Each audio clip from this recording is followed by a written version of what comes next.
and you don't say no. But Right. two wonderful people I've had the chance to work with. Awesome. Hmm. Do you all hear any music right now? No, I don't. No. Mhm. but I see that we are streaming live now. Yay! That's what I was trying to work out. Okay, great.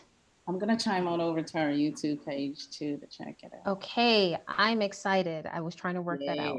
Yay.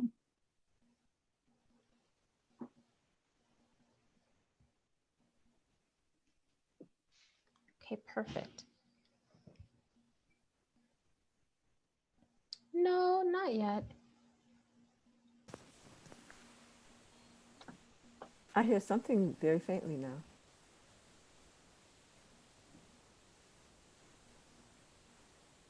That wasn't me. Hold on. Okay. That was kind of scary. I felt like I was in a time loop. I think I was on the YouTube listening to us and I was like, wait a minute, that's everything we just said. Okay, so that was kind of creepy. So we're still live. Kind of We delayed. are. I can hear both. Okay, I need to let me close the YouTube thing. And let me know when you want me to start letting people in, Shirley. There's 10 people in the waiting room. Okay. Okay, I am here now. I'm sorry. I was in two spaces simultaneously, so I was hearing the YouTube in addition to hearing where we are now. Okay, wonderful.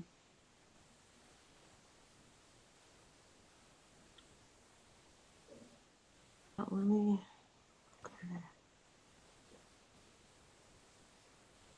But if we start at 5, then maybe we don't need music, right?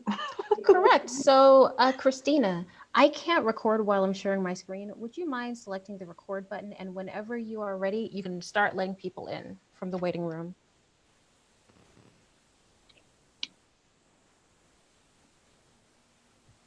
Thank you so much.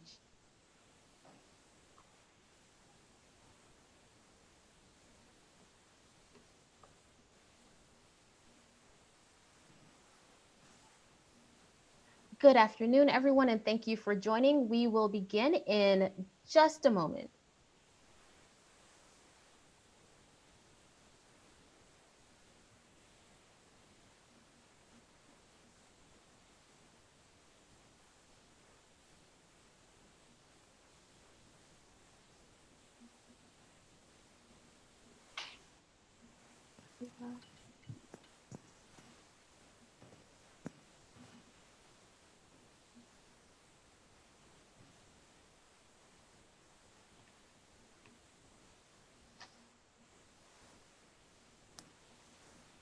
Good day, and thank you for joining. I am Sherilyn Francis, and on behalf of the Morehouse School of Medicine Prevention Research Center, we welcome you to part 4 of our Family Strong 20 virtual series.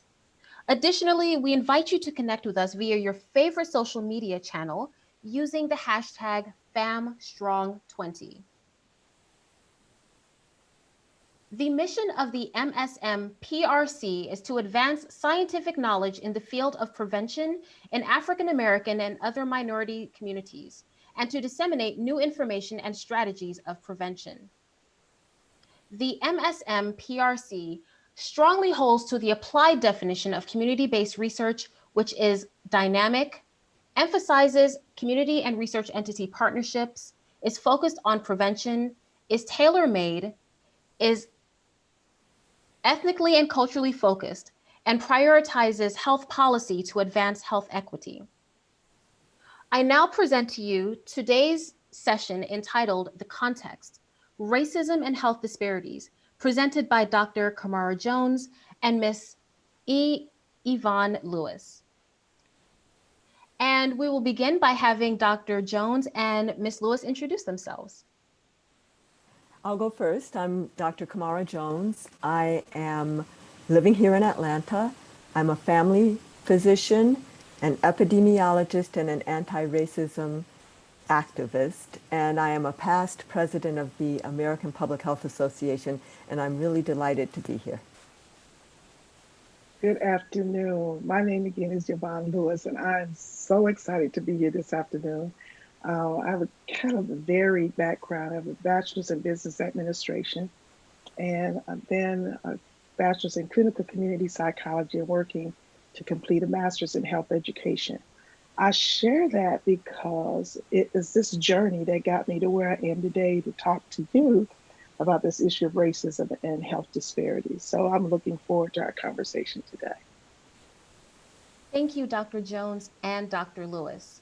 So, as the title implies, today we will be discussing racism and health equity. So, I would like us to begin by defining racism. I'll begin with this. I wanted to just kind of double back and say that the reason I bring the issue up of not having directly been involved in community public health initially, coming from a business perspective, is because I think it's important that we all realize no matter what perspective we come from, our voices are extremely important. And so as we start talking about racism and we talk about equity, it's important to know if you're not, we use that adage sometimes, if you're not at the table, you might be on the table. And so as it relates to the Prevention Research Center, I have the distinction, it humbles me to be considered one of the founding mothers of the National Community Committee. And so I have a real dear appreciation for the work that's done to bring community voices to the table. And what I've learned over the years as we talk about these words like racism and equity, without having a clear understanding of what these words mean, we often are crossing in our conversation. Many times the definitions that we use and the way we use a term, they seem to be a little bit interrelated, but are often needing to be unpacked so that we can see the clear distinctions. Without those distinctions, sometimes we're in the same conversation, but having very different conversations all at the same time. So I'm delighted to be sharing this time with Dr. Jones, who has been so eloquent at framing a definition for racism that I think once she unpacks it and we understand it, it'll give us a good framework for understanding how to move forward with the discussion.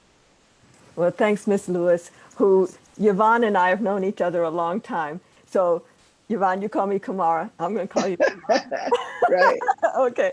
Great. So, what I'd like to share is my definition of racism in one sentence, but then I'm going to come back and lift up different parts of it that are important. So I define racism as a system of structuring opportunity and assigning value based on so-called race, which is the social interpretation of how one looks. That's what we call race in this country.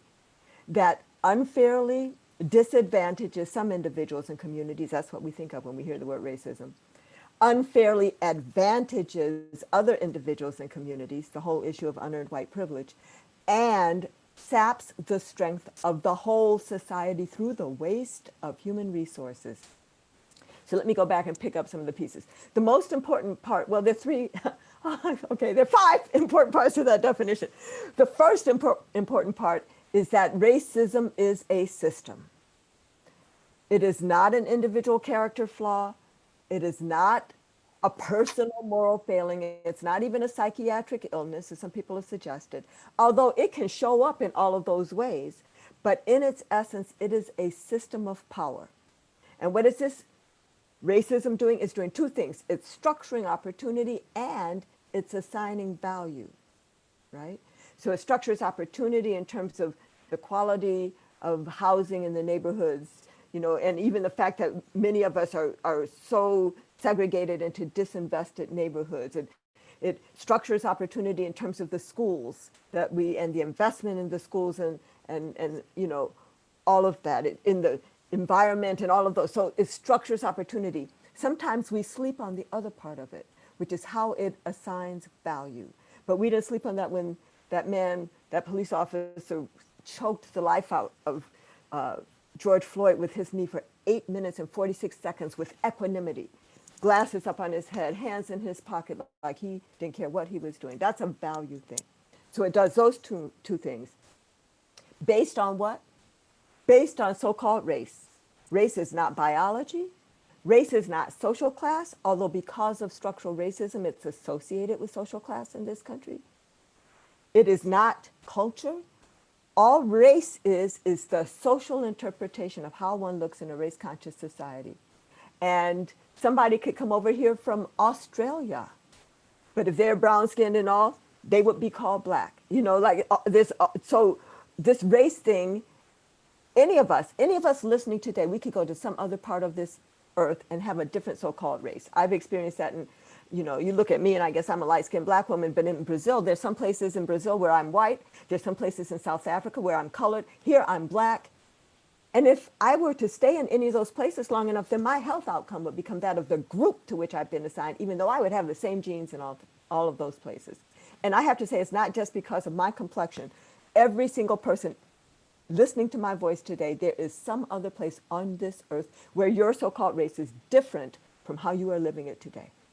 The last important points are that racism has three impacts. When people hear about racism these days, they immediately think, oh, well, yeah, okay, if I acknowledge racism exists, it's unfairly disadvantaging some folks. But I tell you, every unfair disadvantage has its reciprocal unfair advantage, right? We hardly ever talk about that because it makes some people, especially some white people, uncomfortable. And when I hear, and I'm talking to white people, I say, I know I may have made some of you uncomfortable right now, right?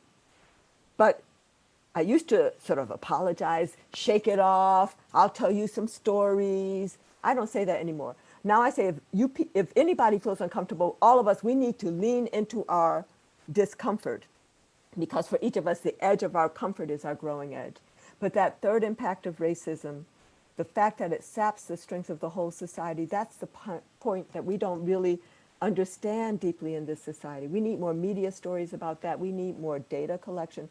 We need to know that it's not just that Black lives matter. Black lives are precious, and genius and leadership and love and generosity, creativity. Black lives are all of those things. And when we slowly constrain Black life by not investing in the full excellent public education of our kids, or quickly snuff it out with police killings of unarmed Black and brown men and women, when we slowly constrain Indigenous life and Latinx life and Asian life and all, then it's not just a problem for the individual, not just a problem for the family, not just a problem for the community, although it's a huge problem for all of those, but it is also a problem for the whole society, because racism in all of its forms is sapping the strength of the whole society through the waste of human resources. I talked too long, so I am quiet right now. So Dr. Jones, I'm Kamara. I'd like to just add, you know, when we talked about this before, one of the things that often is missing in this conversation after we even understand the definition is the fact that we don't understand the history so we can contextualize the conversation.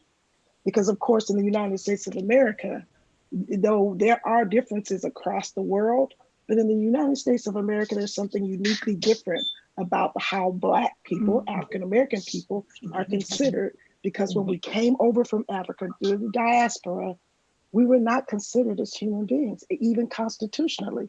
So when you talk about that system, we have to understand how that system was created that continues to keep in place the inequities that we experience every day. And thank you for saying that. So history, we do need to attend to our history. I actually think that the fact that we are ahistorical in this nation is not just an accident. We deliberately are not taught our full histories. And we are also taught to think that the present is disconnected from the past. Absolutely. As if the current distribution of advantage and disadvantage is just a happenstance, right? Which is why people say, oh, well, why are people talking about reparations? I didn't own slaves and my grandparents didn't own slaves. And, you know, that's not the point. The point is that systems that people are benefiting from these systems that are on autopilot. You know, the thing about racism, the most profound impacts of racism happen without bias or prejudice or any individual actions. The most profound impacts of racism happen because systems have been put in place that don't require an identifiable perpetrator, and then they happen because of lack of action, inaction in the face of need. And I think that's why it's important. And I you know, if we're moving too fast into this next piece of the conversation, that the voices at the table are so important. So I'm so excited today to see all of you that are part of the Prevention Research Center, the Community Advisory Board, or wherever you are, sharing your voice, at whatever place you are, sharing your voice, because it's not enough just to be a voice at the table. Because as these inequities are there, if we're at the table, it gives us what we might consider an equal spot, because I'm sitting at the table right next to somebody who is white or somebody who's more educated. But does that mean it's equitable? Does that mean that my voice has the same value? And I want to encourage you today to understand how important and valuable your lived experience is. And that's why I bring up the conversation many times about my first experience in public health, when I didn't even understand that there was a world of public health. I knew about business, I knew about engineering, because in the little town I came from, Saginaw, Michigan, you would actually get a good job in General Motors without anything more than a high school education. And you really didn't have to have a high school education. You just had to be strong and be able to work hard. But to move forward and get an education, I needed to select between business and engineering. And so I selected business because engineering just certainly didn't seem to fit my world. But I found out that wasn't the comfort spot for me. It wasn't comfortable. So I left business and then just started floating around a little bit and found my way to be on committees talking about community health issues. And while sitting at the table, I recognized the people, that the physicians who are white, the PhDs who were white, they were talking about Black people, particularly Black women in the community. They did not describe them the way that I understood myself and my community. And so the voice of saying, excuse me, who are you talking about? That's what you have the opportunity to do, to bring some elevation to the differences in understanding, contextualizing again that conversation based upon your lived experience. So it's so important, if we're going to ever get to that equity, we have to bring those voices of lived experience to these tables. But Yvonne, what happened when you brought up a question, when you challenged them? What happened? Oh my gosh, that was the hardest experience, I think, in that moment, because when I challenged it, they looked at me and the first question they asked me was, what is your academic background? No. I knew it was loaded. My heart fluttered. It actually just thumped. And I said proudly, because I was, that a bachelor's degree in business administration. And they said, oh, and politely turned their backs from me and continued their conversation, which led me back to the clinical community psychology, because my decision was, never again will I be dismissed from a table. That was an experience that allowed me to see, even though civil rights had passed and we were saying we have the right to be equal, I was not considered equal two ways. I was Black, African American, and I was a female. Now the third thing, I didn't have the adequate academic credentials. And what strikes me from your story is that they didn't even really want your value at the table. They just wanted your face at the Exactly. table. And when you started adding your value, they couldn't even recognize your value.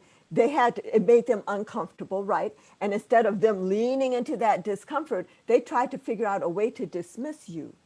As Yes. if you needed to, in order to understand anything, you needed to have a certain level of credential.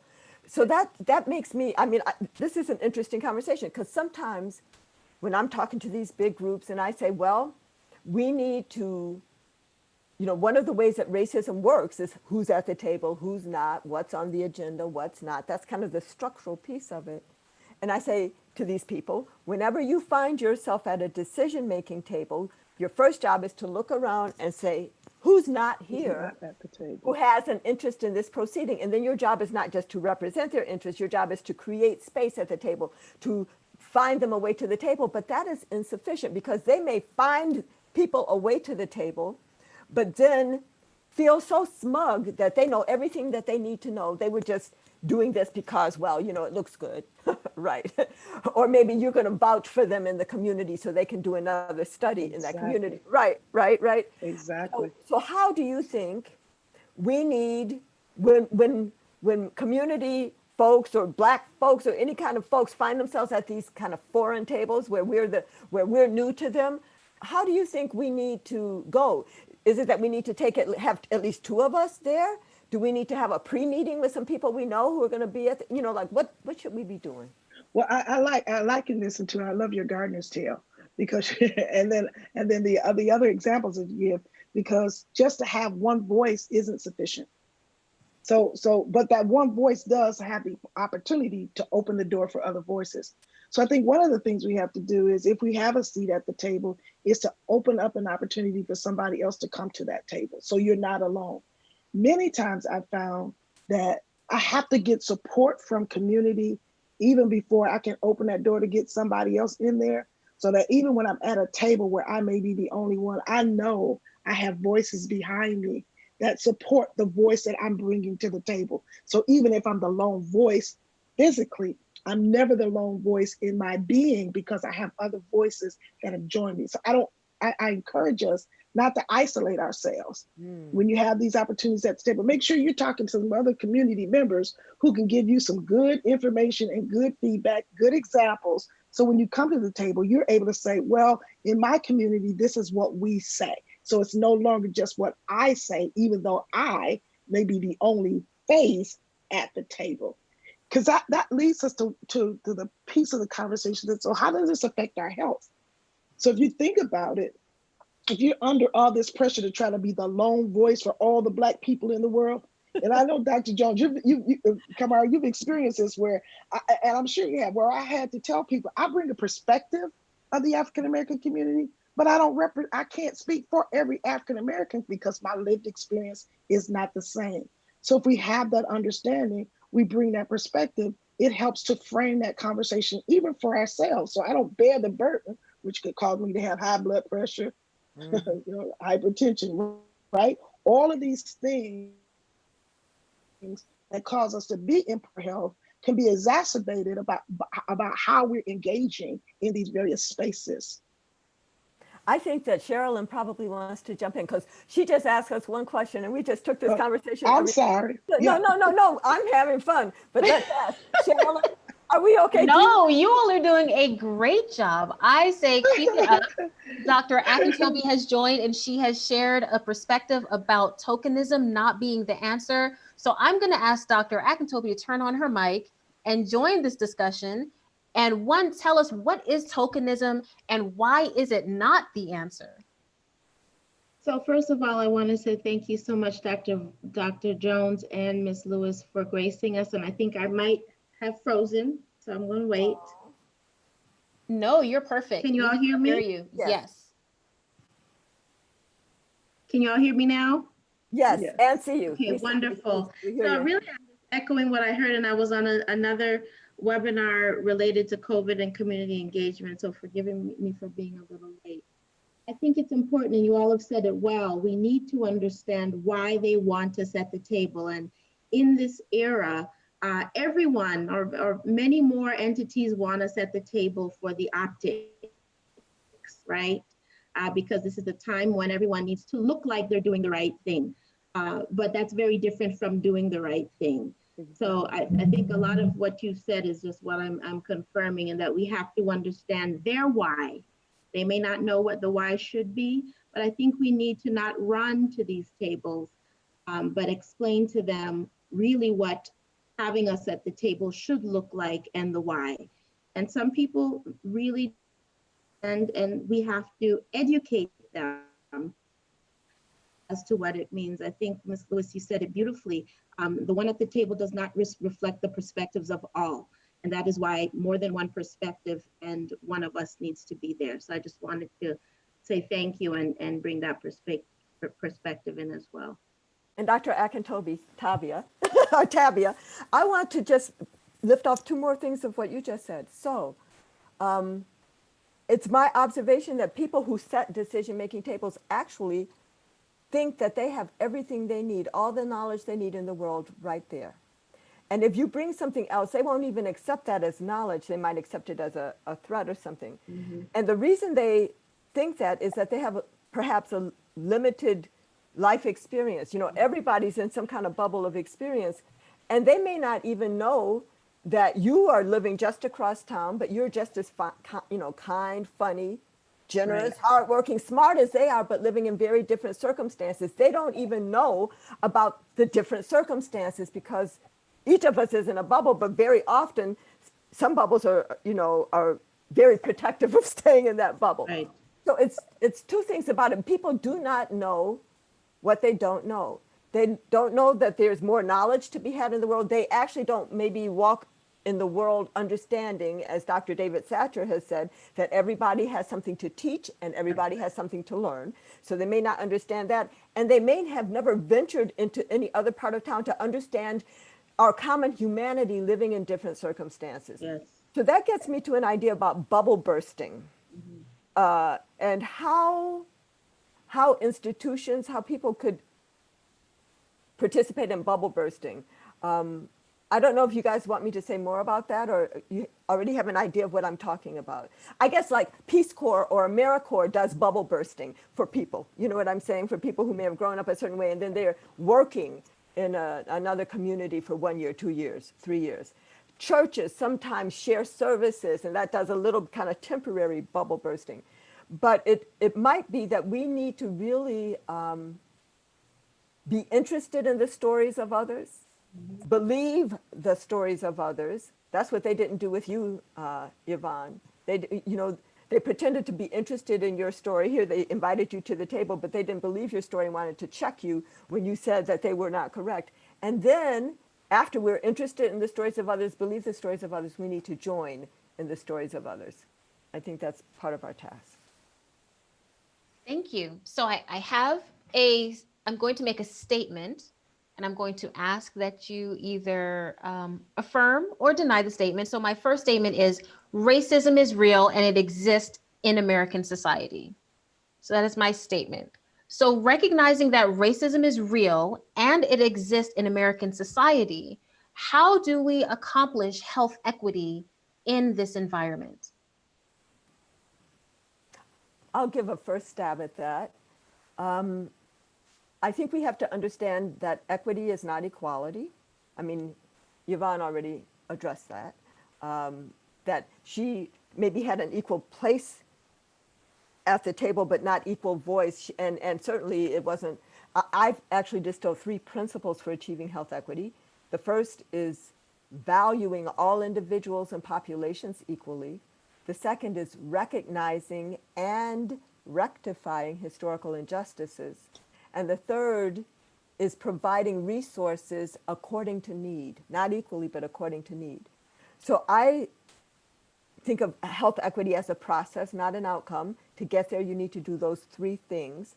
I think the relationship between health equity and health disparities is that health disparities are the differences in outcomes. So when we see tables and graphs showing differences in high blood pressure rates or differences in kidney function rates or that kind of thing, differences in the numbers of our babies dying before their first birthday, those are health disparities. The equity is all the stuff, or inequity is all the stuff that came before. It's about the conditions of our lives.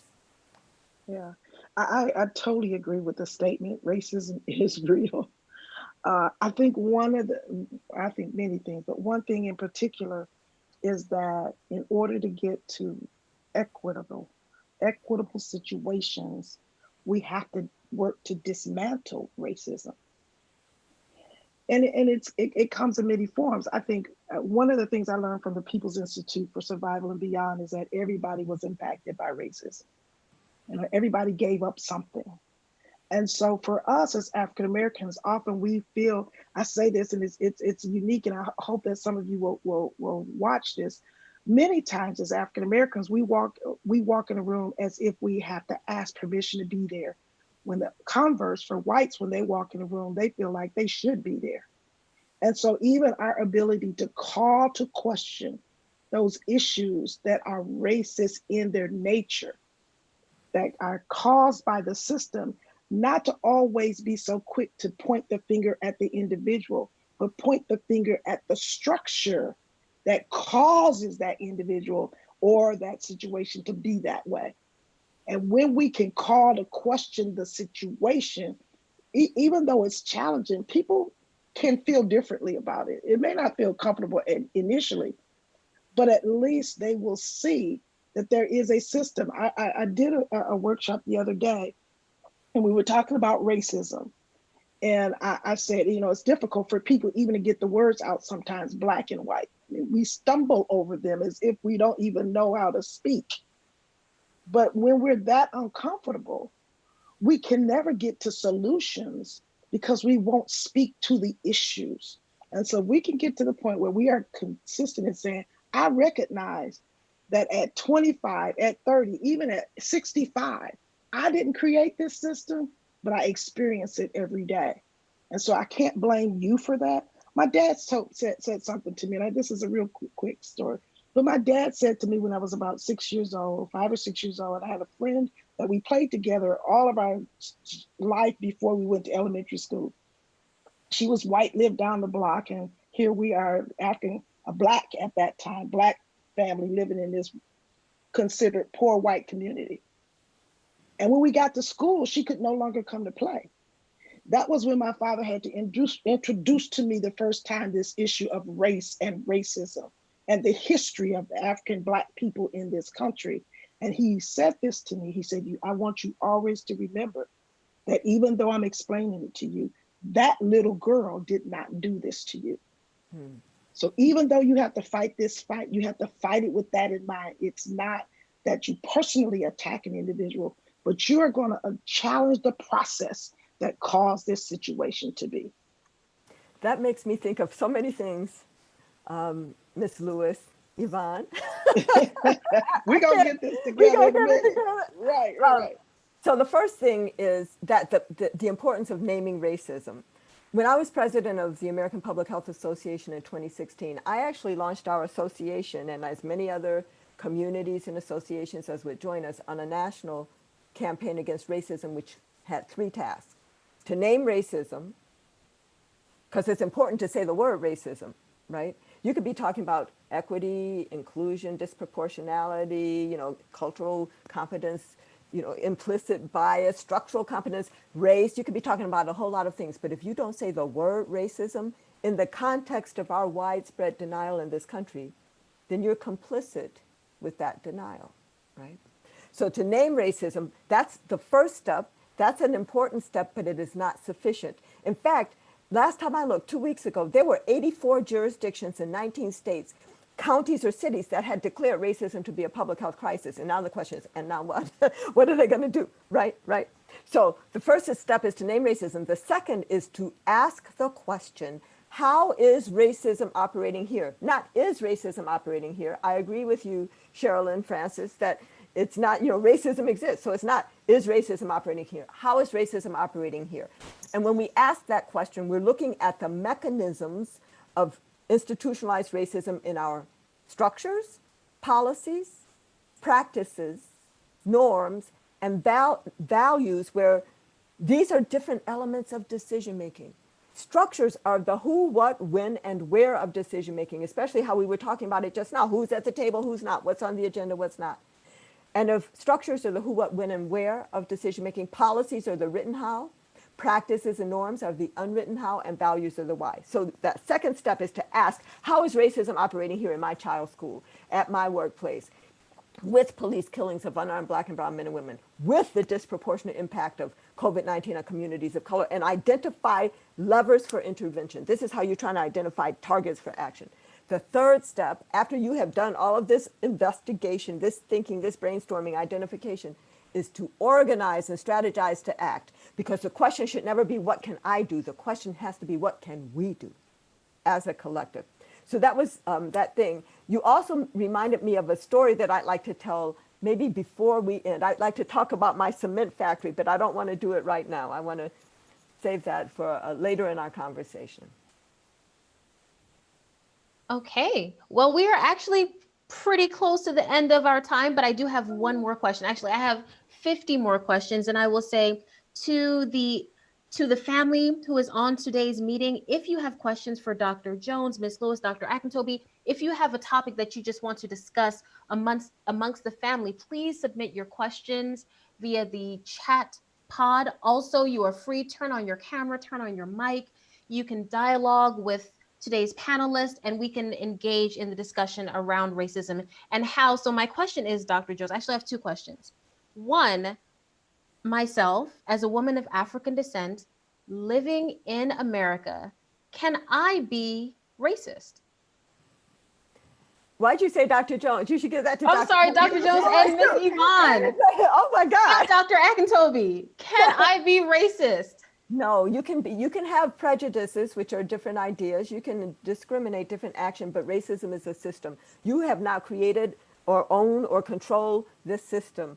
And so no, racism is a system. So we have the part of racism that we have is internalized racism, that kind of acceptance of the limitations to our own full humanity, you know, because of the box into which we've been placed, accepting negative messages about our own abilities and intrinsic worth. That is the racism that most often manifests. But in terms, and we can express prejudice, we can do discrimination, but racism is that system, that kind of interpersonal stuff. That's just 1/3 of racism. You know, we sort of mentioned that my Gartner's tale allegory, but I talk about racism on 3 levels: institutionalized or structural. That's the whole system that results in differential access to the goods, services, and opportunities of society by race. That's the first level. Personally mediated racism, that's differential assumptions about the abilities, motives, and intents of others by race, and then differential actions based on those assumptions. That's what most people think of when they hear the word racism, that interpersonal stuff. And then internalized racism that I just defined as acceptance by members of stigmatized races of negative messages about our own abilities and intrinsic worth. When you look at those 3 levels of racism, we need to address all of them, but it's that structural piece that we must at least address if we want to set things right in this country. Good to try to address all the levels at the same time, but once we do address the structural piece, the other levels may take care of themselves. So I recommend to listeners who are not familiar with my Gartner's tale to either Google Kamara Jones Gartner's tale and look at a now very old but very nicely done interview of me that CDC, my colleague, Dr. Jesse Hood, did of me at CDC way back in 2002. So I looked so cute and young then. Anyway, every time I look at it, it was like, oh well. But the other thing is I have a TED Talk that also does a quick version of the Gartner's tale. So for people who want to hear some of my storytelling, which I haven't really done in this time, that's a good resource. So I'm Miss Lewis. I'm interested in your response to can Black people be racist? I actually agree with you. Don't have anything else to add because I build on what you said with the People's Institute again, because I love their definition, race prejudice plus power. And simply that to be racist, you have to have the power. And, you know, we may have little p power, but the big P power goes back to being in the structure, in the system that keeps and has designed and keeps this system in place. May I ask a question? And if Sherilyn, if it's already been posed, just set me straight. But you know, when we're thinking about Fam Strong, we're thinking about what is one thing that people can take away from this discussion as they walk into the week and into the next several weeks that you would want them to use to be strong as they navigate the new space we're in with COVID, but also continue to navigate the thing that the COVID space has really just reminded us of. What can people take away when we think about racism and why their voice matters and how they can apply it? I would say that racism, we have to understand that racism is a system. I mean, that's the thing. And that shouldn't make us feel paralyzed. Mm-hmm. It should make us understand that collective action is what you need to do if you're going to take down a system. I think I will tell my story really quickly. This is a new one that I haven't published yet, and I've just said a few times, so it's going to be a little rough. But this is about a cement factory. Understand racism as a cement factory spewing cement dust, and if anybody's around that factory for any amount of time, they're going to have cement dust in their lungs. And that cement dust in their lungs is going to affect each of us differently. The cement dust in my lungs makes me feel that maybe I'm not as good as, maybe I shouldn't try to graduate from high school type of thing. The cement dust in somebody else's lungs might be a police officer feels like he can, with equanimity, crush the life out of George Floyd. So the cement dust is problematic for all of us, but it has different impacts. The question is, what are we going to do about this? So now, different strategies. One strategy might be, well, let's develop a machine that can screen how much cement dust somebody has in their lungs. And if they have too much, then we're going to shun them or put them off in prison or do something, you know, put them off on a separate island. Well, I think that's not really going to be the most useful strategy. That's when people, that's what people fear, like white people who fear saying the word racism means you're looking at them to try to figure out, are they racist, right? They are racist people. Racism manifests through people, right? But that's not what we really need to do. So, okay, so let's put that strategy aside for a minute. Should we try to develop a machine that's going to suck all the cement dust out of people's lungs? That's a good idea. Although you still have the cement factory spewing cement dust. So, you know, how often are you going to do that? That's kind of the anti-racism training, but how often do you have to refresh that, you know? So we're going to put that idea aside for a minute. I really think that in order to get a start on this, we need to acknowledge that there is a cement factory spewing cement dust. And when I see that, if I don't want any more cement dust in my lungs, I need to put on a gas mask. And when I put on that gas mask, I need to understand it's not going to take the cement dust that's already in my lungs out. It's, you know, but it's the start of my individual path to being actively anti-racist. What else does it do? Every time I catch a reflection of myself in a glass or a mirror, then I see this gas mask and it reminds me there is this cement factory spewing cement dust. But what it does for my friends and people who pass me on the street is they're like, Kamara, why are you wearing a gas mask? So then I name racism. I say, there's a cement factory spewing cement dust. If they don't want to get more dust in their lungs, they're going to try to get a gas mask too. But is that the answer? Is the answer to, you know, have everybody walking around with a little gas mask, little baby-sized gas mask and old people gas mask? No. What we need to do is get enough of us with gas masks so that, and us to figure out what's going on in that factory so that we can go in and shut it down. That is the answer. So what I say is each of us needs to encourage our friends to be actively anti-racist, read our history, understand, you know, what we can about engage in community, all of that. Ask the question, how is racism operating here? But with the goal not to just pat ourselves on the back or feel like I'm actively anti-racist. That's the problem is the structure. The problem is the system. Yvonne. Yeah, I'd like to offer these thoughts. And the first is that recognize, you know, if we talk about what can I do like tomorrow, when I walk out of here off this call in the next 10 minutes or so, recognize that you bring your whole self to the table. When you go to the table, whatever table it is, you bring your whole self. And then think about what's been discussed at that table. And when I think about it, it says, I'm the one that's been discussed at this table. I'm the one in my experience that is being explored under the microscope. And I think about that, you know, so when we're talking about, let's talk about Flint water crisis as an example.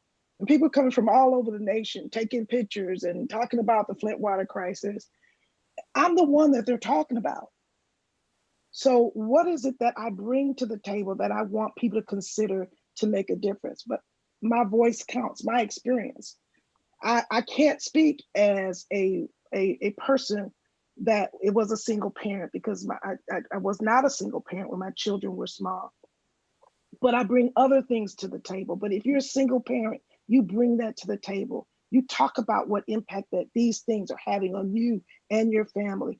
And don't do it alone. Mm-hmm. Explore and understand what you bring to the table, how you can then understand how you can bring like-minded individuals into that conversation with you to begin to push on that, what I'll call little s, that little system, that little piece of the system that then can then have more thrust when we try to push on the big S. It's a part that the larger system. Every place we are is critically important. Your voice matters. You value yourself and what you bring to the table. So you come to that table with a level of confidence. I don't know everything everybody else knows. I'm not an MD, so I can't know all the intricacies like Dr. my friend Kamara does. But from where I sit, I bring value to that conversation. You must have that confidence in yourself. And you do that by exploring who you are and then galvanizing or aligning yourself with like-minded people so you never go to the table alone. I always tell people, I stand on the shoulders of great men and women. I stand on the shoulders of my ancestors. I stand on the shoulders of my mother and father. I stand on the shoulders of people like John Lewis. They paved the way, and I must now stand in my space and do the same. you can do it too. Amen.